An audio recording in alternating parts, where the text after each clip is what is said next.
Friends, Botox लगाने से पहले कुछ सावधानियां आपको लेनी चाहिए। ये मैं बताना चाहता हूँ स्पेशली टॉसिस के बारे में। What is ptosis? Ptosis is the drooping of eyelid, that is ये आईलिड या आईब्रोज जो है वो नीचे की तरफ झुक जाती हैं। तो टॉसिस दो तरह का हो सकता है। सबसे पहले हम डिस्कस करते हैं ब्रोटॉसिस, यहाँ पे कि ये आईब्रोज जो है वो नीचे झुक जाती हैं। होता क्या है कि आप जब ये फोरहेड की मसल्स में जब बोटॉक्स लगाते हैं तो वहाँ आपने बोटॉक्स काफी ज्यादा लगा दिया है। ये मसल्स जो हैं इनको बोलते हैं फ्रंटालिस। फ्रंटालिस का काम होता है इनको लिफ्ट करना। तो इन फ्रंटालिस को जब आपने बोटॉक्स यहाँ लगाया है तो वो मसल्स जो हैं वो धीरे धीरे वीक हो जाती हैं और ये मसल्स जो है वो आपको नीचे की तरफ इसको पुश करती है और उसको बोलते हैं ब्रोटॉसिस। तो यहाँ पे बोटॉक्स यूज करना है वो ज्यादा नहीं यूज करना है, ये ध्यान रखना है।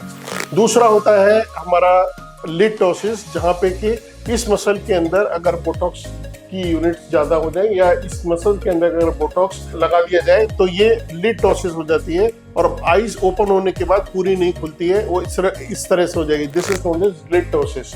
तो लिड-टॉसिस के लिए क्या होता है कि जब अपन ये मसल जो है इसको बोलते हैं लिवेटर पैल्पेब्राई सुपीरियरिस, LPS। इस मसल के अंदर जो हमने बोटॉक्स लगाया है वो अगर ज्यादा डीप लगा दें या मीडियम की तरफ लगा दें तो ये इसके अंदर चला जाता है और इस मसल को वीक कर सकता है। दूसरा, यहाँ ये वाली मसल जो कि हम एक्रोफिट्स के लिए यूज करते हैं, जिसको बोलते हैं ऑर्बिकुलरिस ओकुलाई मसल। इस ऑर्बिकुलरिस ओकुलाई मसल्स को भी अगर आप अब ज्यादा डीप जाएंगे या ज्यादा मीडियल तक यहाँ तक पहुंच गया तो उसके बाद ये मसल भी वीक हो सकती है और इन दोनों के इफेक्ट से लिड-टॉसिस यानी कि ये आईज अब आपकी पूरी खुलेगी नहीं।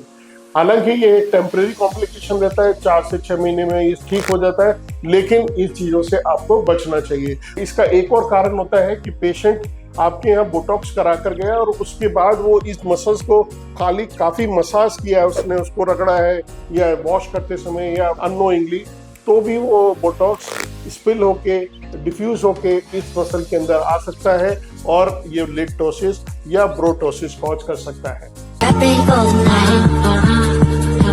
She said, "Hold on."